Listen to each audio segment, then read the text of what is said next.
Well, here in the studio with me is Guney Yildiz of the BBC's Global Video Unit, and today we're expecting, within a couple of hours, we're expecting this verdict. How important is it for Turkish society? Is everybody in Turkey gathered around, will they be gathered around a television set or radio set awaiting the verdict to hear what the outcome of this trial?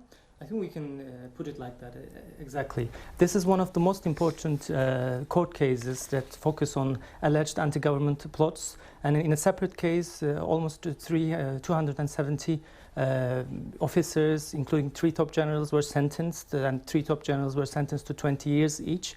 And this is taking place, this court case is taking place against the backdrop of polarization in the society over the lines of secularism, concerns for authoritarianism, conservatism, and like that.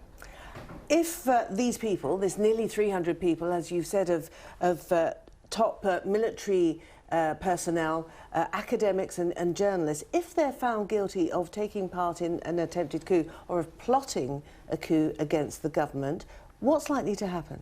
Judging by this other separate case of alleged coup plot, we can say they might be sentenced to lengthy prison sentences, and we should bear in mind that some of these people were in jail in pre-trial detention for almost 5 years, and in that separate case, the top generals were sentenced to 20 years each. And there is also another dimension that the government has to suit its relations with the army. Now the government has very good relations with the top brass of the army, but obviously these court cases is making the morale declining in the army, and Turkey is in a region where arguably it needs to have a strong military.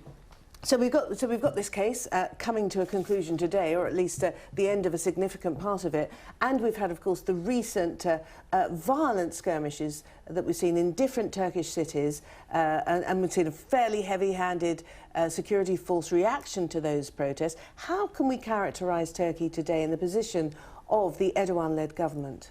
Actually, some in the government try to portray the recent protests along the lines of these coup plots.